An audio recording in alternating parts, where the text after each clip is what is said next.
Meu querido, nós estamos aqui tratando da convocação, da chamada, daquele período em que Jesus convoca um grupo de discípulos para andar com ele, atrás dele, junto dele. Ele vai fazer isso durante um período inicial, após o batismo. Se nós estamos corretos na interpretação desse relato aqui, ele se dá logo depois do batismo. Então, Jesus foi lá na Judéia para ser batizado e agora está voltando para a sua região, para a região da Galiléia, e nesse processo ele vai chamando.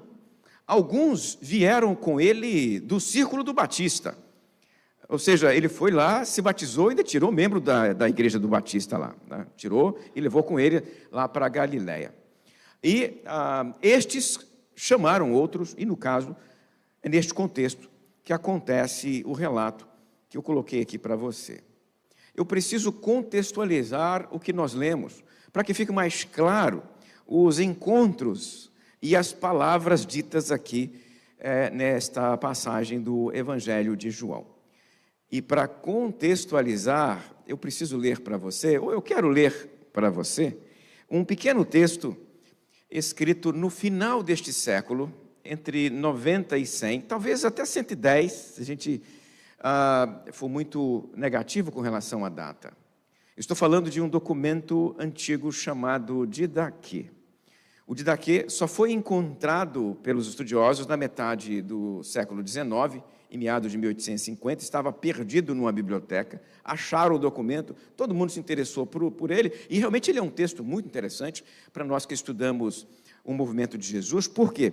Porque ele é contemporâneo ao próprio Evangelho de João. O Evangelho de João era da década de 90, o Didaquê também era da década de 90.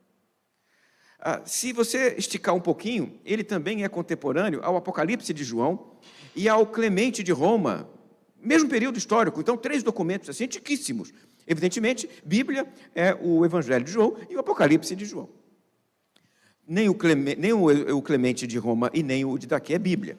Mas eles são documentos históricos. A gente não sabe o nome de quem escreveu esse texto aqui.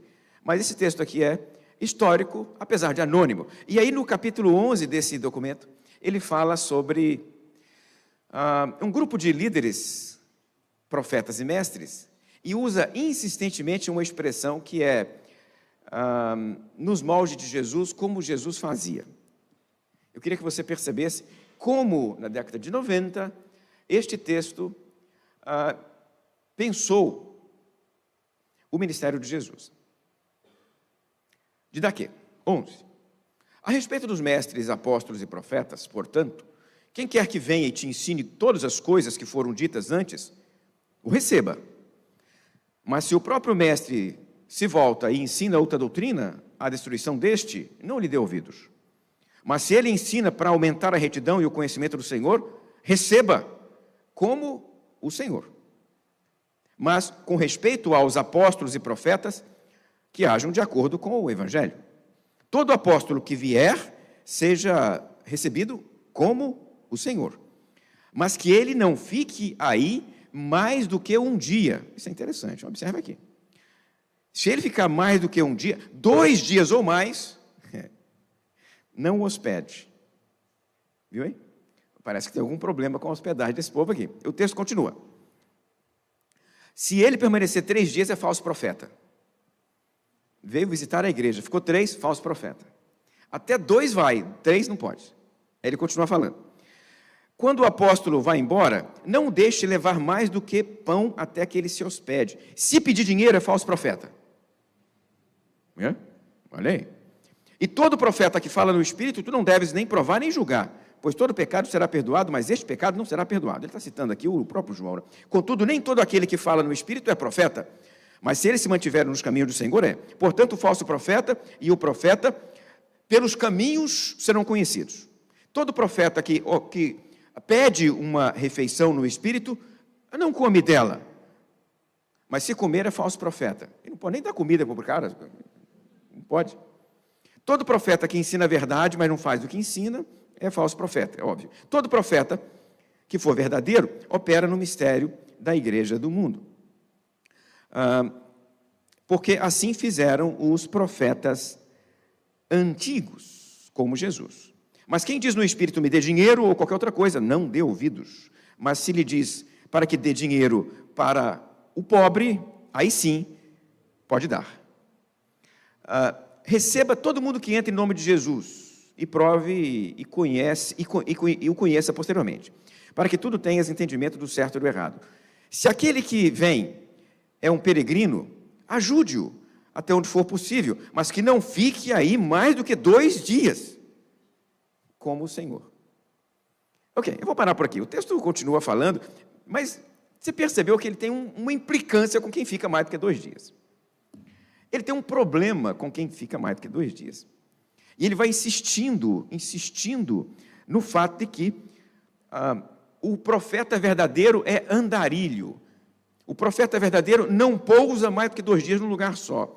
O profeta é peregrino, faz parte da pregação, da profecia, a peregrinação, porque assim era com Jesus. Ele relaciona o profeta dos seus dias com Jesus e diz: a peregrinação é um modo de vida do Senhor. Isso me chamou muita atenção. Desde que eu li um historiador do movimento de Jesus chamado Gerd Tyson. Gerd Tyson está nesse momento com 81 anos e ainda dá aula na Universidade de Heidelberg. Ele trabalhou esse texto, argumentando que uma das principais características do ministério de Jesus era a itinerância. E é verdade. Você olha para o início do Evangelho de João, ele não está um dia num lugar. Ele sai de um lugar e vai para o outro. Aqui chama um, e no dia seguinte vai chamar o outro lá. E no dia seguinte vai chamar o outro lá. Eu diria para vocês, eu identificaria o ministério de Jesus com essas 3 palavras que aparecem na tela: itinerância, discipulado e carisma. Estes 3 elementos descrevem com muita propriedade o que Jesus fez entre os anos 27 e 30, até o dia da morte dele, no dia 14 de Nissan, que é um mês hebraico, do ano 30.